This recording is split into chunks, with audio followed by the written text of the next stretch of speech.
Good morning, everybody. I didn't start the vlog because I woke up kind of late. Kind of, oh shoot, gotta go. When I first started my day, I've been on duty for a few hours. Got down here to Payson, got to my customer, and now I got to deal with mega carrier / trucking. And actually, it's kind of unfair to blame this one on mega carriers.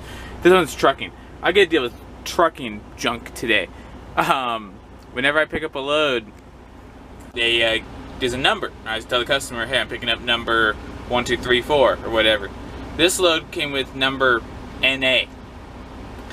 Yep, and that's not actually a real number. So now I'm playing so I send my company, hey, give me a number.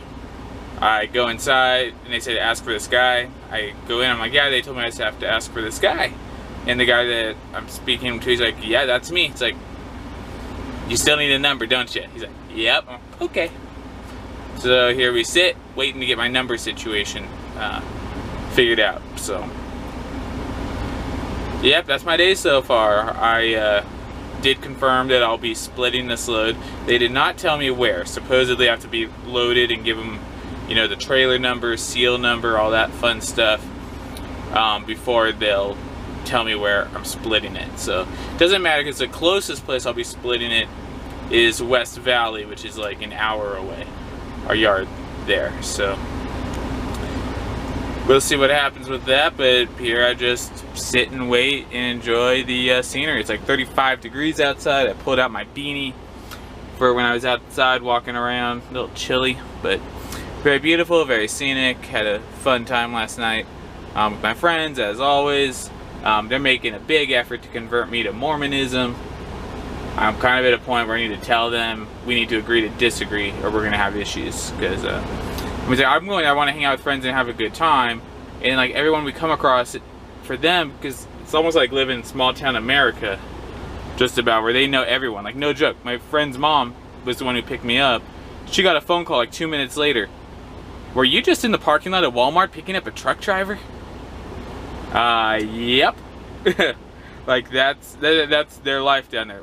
Whenever I've hung out with them, we cannot go anywhere. They can't go anywhere and not be recognized by someone.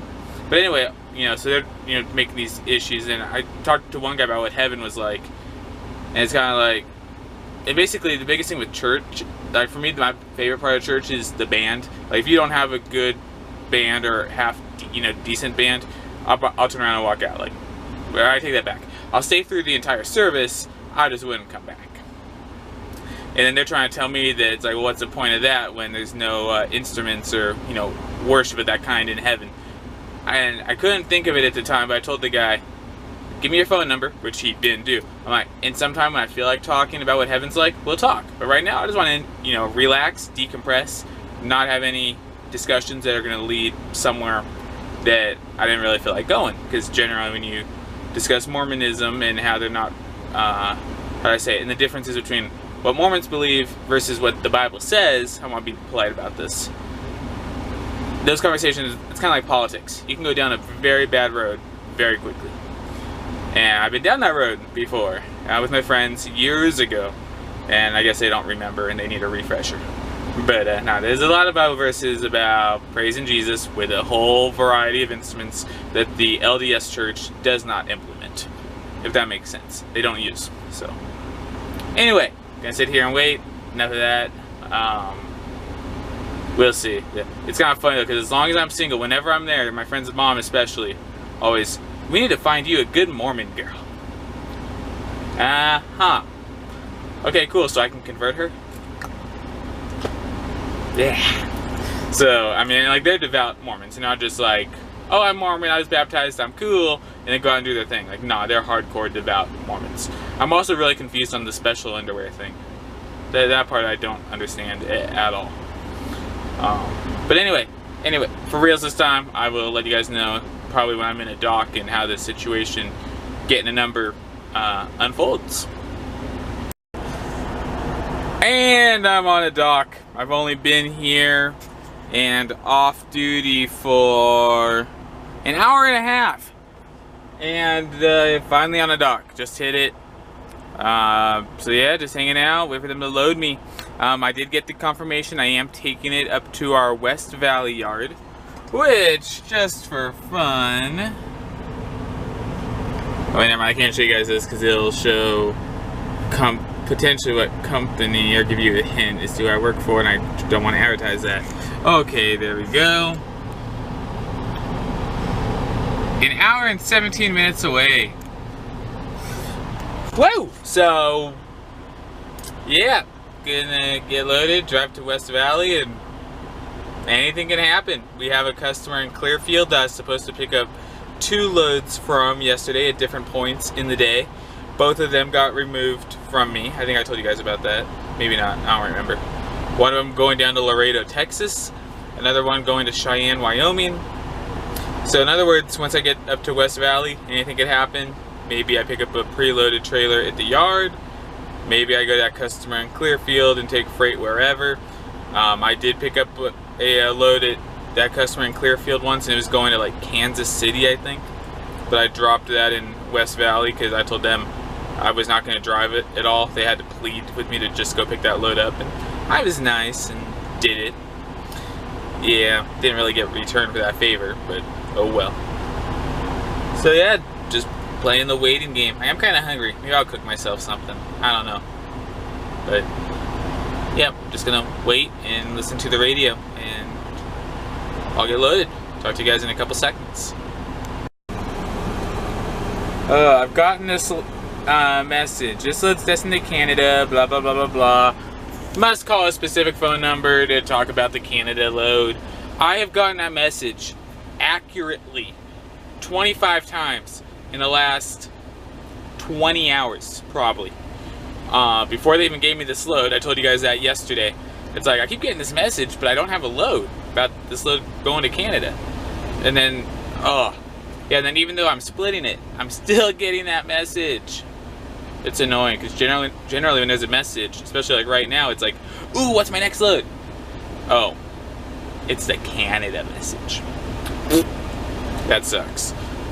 Anyway, still here getting loaded. Figured I'd share that with you guys. That is all. Hey guys, just a little update.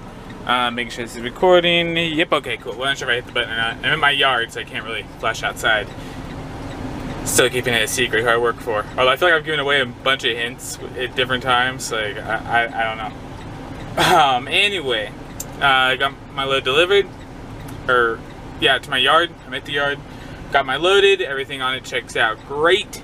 Its final destination is North Platte, Nebraska. I'm only taking it to Cheyenne. I will not be able to get to Cheyenne today. I'll be there tomorrow. Yeah, they said not to split any later than 8:30 in the morning tomorrow. That's about the time I'm going to get there if I can get up early. So we'll see. I got 5 hours and 48 on my 14, and that clock is continuously ticking. I got 4 hours to go to the Loves in Wamsutter, Wyoming, which is where I'm hoping to park it tonight. The cool thing about Loves, at least last time I was there in Wamsutter, they have a small parking lot, but then they have like down the road a quarter mile or so, there's a big lot of overflow parking.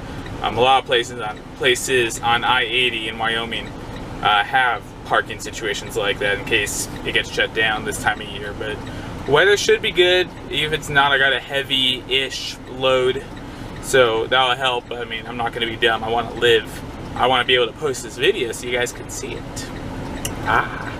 And I gotta live long enough so the girl in Texas I talked about a couple days ago, that she and I can still meet in person.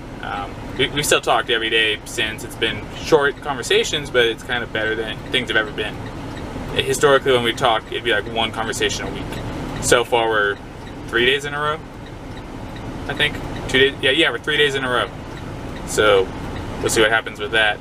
But yeah, I do want to stop at Love's. Normally I'd push my 14-hour clock further. But yesterday when I took a shower at my friend's house, I've showered at their house, lifetime, probably I've taken 15 showers there, lifetime. I've never had a hot water issue. And one time, my entire family was there, my 5 plus their, I think they were only a family of 5 at the time before they had their last kid.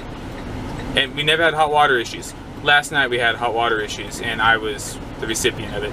So needless to say, I took a hybrid shower. I felt better, but not like fully clean. So I'll try to get a shower at Love's and feel fully clean. The weirdest thing for me, I didn't wash my beard. So at least in my nose, I still smell like I smell. But everywhere else I washed, and everywhere else on me just smelled. It passes my sniff test, which means it passes everybody else's sniff test. I got a really sensitive nose. At my house, I've been upstairs with my door closed to my room and have smelled something burning in the kitchen before people in the living room, which is just around the corner from the kitchen, before they smelled it. I just have a really sensitive nose for things. I'll tell people, you know, like my siblings, if they stink, they'll say they don't. Then because we're kids, we'll ask the parent to be the judge, and the parent will have to put their nose right up against some of them. It's like, dude, you stink. Or I'll be yeah, I can tell stories all day long about my nose. It sucks, but I got a hypersensitive nose.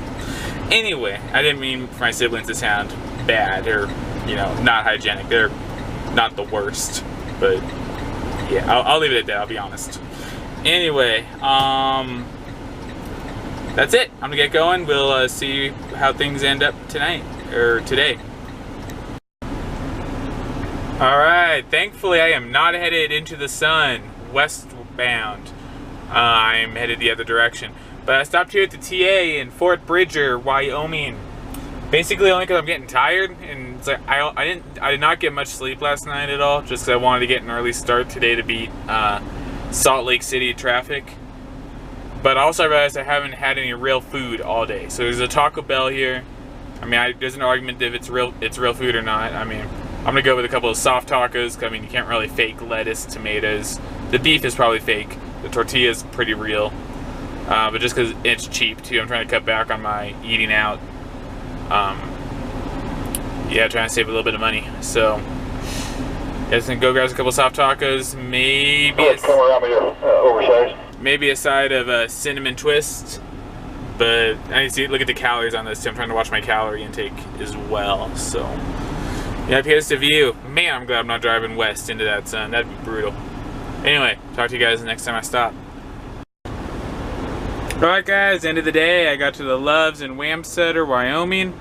I initially pulled into where that Walmart trailer is, right in front of us right there, with a couple burnout clearance lights, and it looks like a Walmart. It's got the same color scheme and numbering is right, and of course England has to get in the way, and whatever that company is. Then I realized, oh hey, the spot behind me is empty, and I looked, and it's not going to get cold enough tonight for my fuel to gel. I'm several degrees to the good, about 10 degrees to the good. Diesel fuel doesn't start gelling till 18. They're calling for a low of 28 tonight. So I'll wake up tomorrow, I'll pull up to get fuel, I will get fuel and do my pre-trip at the exact same time, and I'll hit the road. So that's the plan for tomorrow. And yeah, I'm like 3.5 hours away from where I'm dropping this at our yard in Cheyenne, Wyoming, a yard I have never been to before. And then I'll get something out of there, I'm sure. My buddy that normally drives the Western Triangle of my company, whenever he stops through Cheyenne, oftentimes he drops loads that are going really far east. So, I mean, he's been in the Midwest, he still is. He's in Minnesota tonight, I believe. No, he's in Wisconsin tonight. So yeah, we'll see. Yeah, so it's not a load that he dropped. He's been in the Midwest forever. But, you know, anything could happen. We'll see what happens. Yeah. So we'll see what happens, guys, and I will talk to you guys tomorrow. Thanks for watching.